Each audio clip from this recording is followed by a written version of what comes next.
माँ मुझे माफ़ कर दो। माँ जैसी दुनिया में कोई नहीं, मेरी ज़िंदगी बदलने वाली मेरी माँ। मैं भटक गया था रास्ते से।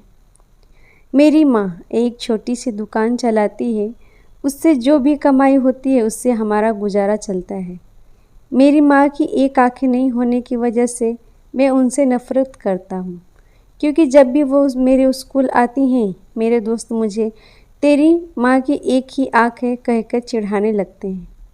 और मेरी यही इच्छा थी कि मेरी माँ मेरी पर्सनल दुनिया से दूर रहे। इसीलिए एक दिन गुस्से में मैंने कहा, माँ तुम्हारी दूसरी आँख न होने की वजह से जब तुम मेरे दोस्तों के सामने आती हो तो वह मेरा मजाक उड़ाते हैं। तुम मेरे मर क्यों नहीं जाती हो? उस समय मुझे थोड़ा बुरा महसूस होने लगा, लेकिन दूसरी ओर मैं खुश भी था, क्योंकि हर समय मैं जो कहना चाहता था वह मैंने आज कह दिया था। लेकिन यह सब सुनने के बाद भी मेरी माँ ने मुझे कुछ नहीं कहा, और मुझे भी नहीं लगता है कि मैंने उनसे कुछ इतना बुरा और दुख देने वाली बात कही है। मैं इस गरीबी से और मेरी माँ से दूर कहीं जाना चाहता था। तभी से मैंने बहुत पढ़ाई की। मैंने अपनी माँ को भी छोड़ दिया और पढ़ने के लिए दूसरे शहर आया, और वहाँ के यूनिवर्सिटी में मुझे एडमिशन भी मिल गया। इसके कुछ सालों बाद वहीं मैंने शादी कर ली। मैंने खुद का घर भी खरीद लिया था। फिर मेरे बच्चे भी हो गए थे। अब मैं खुशी से एक सफल इंसान की तरह जी रहा था। मुझे यह ज़िंदगी बहुत पसंद थी।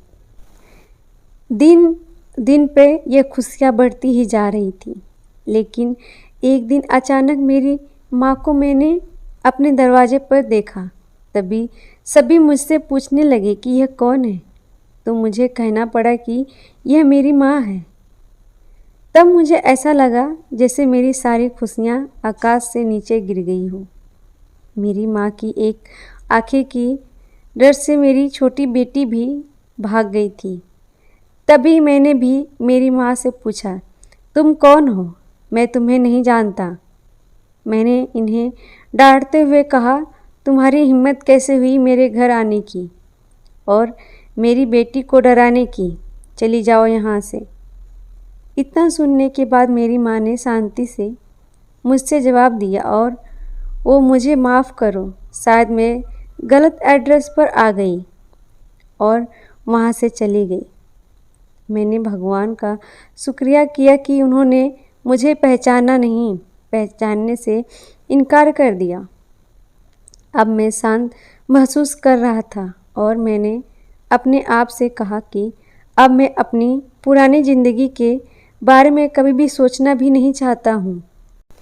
कई दिन खुशी बीतने के बाद एक दिन मेरे पुराने स्कूल का लेटर मेरे घर आया। मैंने अपनी पत्नी से झूठ कहा कि मैं बिजनेस ट्रिप पर बाहर जा रहा हूँ। मेरे पुराने स्कूल को चला गया। उसके बाद मैं अपने पुराने घर यानी झोपड़ी में आया। मैंने वहाँ पाया कि मेरी माँ ठंडी फर्श पर गिरी हुई थी। यह सब देखने के बाद भी मेरी आंखों से एक आंसू तक नहीं निकला। उनके हाथों में कागज़ का एक टुकड़ा था। शायद वह मेरे लिए कोई पत्र ही था। उन्होंने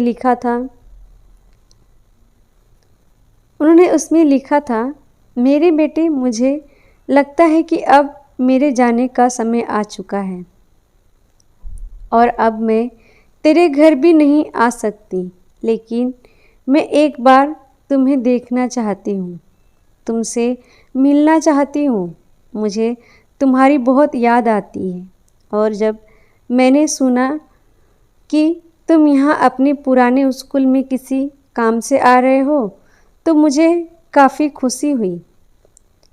लेकिन मैंने निश्चय किया कि एक आँख होने की वजह से मैं तुम्हारे लिए स्कूल नहीं जाऊंगी, और मैं नहीं चाहती थी कि मुझे देखकर तुम्हें घबराहट हो। तुम्हें याद होगा कि जब तुम बहुत छोटे थे तब तुम्हारा एक एक्सीडेंट हुआ था, और तुमने अपनी एक आँख खो दी थी। एक माँ होने की वजह से मैं ये तुम्हें एक आँख में बड़ा होते नहीं देख सकती थी, तो मैंने तुम्हें अपनी एक आँख दे दी और आज मुझे गर्व है कि मेरा बेटा इस पूरी दुनिया को देख सकता है। तुमने जो कुछ भी किया उससे मैं कभी दुखी नहीं हुई। जितनी भी बार तुमने गुस्सा किया, मैंने अपने आप से कहा कि शायद तुम इसीलिए डांटते हो क्योंकि तुम मुझसे बहुत प्यार करते हो।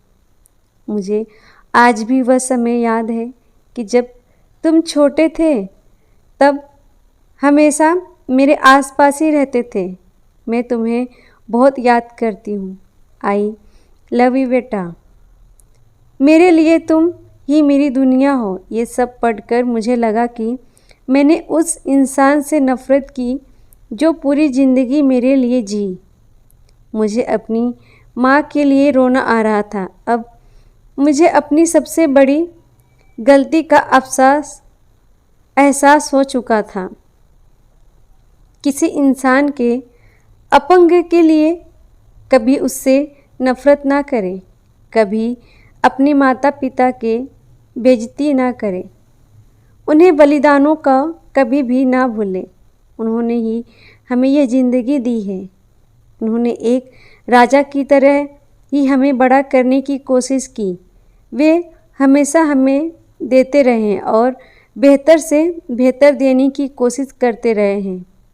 वे हमारे हर सपनों को पूरा करना चाहते हैं। वे हमेशा हमें सही रास्ता दिखाकर आगे बढ़ाना चाहते हैं। बच्चों के लिए माता पिता अपनी खुशियों का बलिदान देते हैं और बच्चों की सभी गलतियों को माफ़ करते हैं।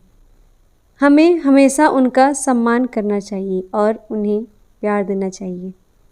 उम्मीद है आप भी अपनी माँ से बहुत प्यार करते होंगे और आशा रखते हैं कि आप भी अपने माता पिता का सम्मान करेंगे। वीडियो अच्छा लगे तो प्लीज़ लाइक करिए और चैनल को सब्सक्राइब कर लीजिए और अपने दोस्तों को शेयर करना ना भूलें। Thank you for watching my video.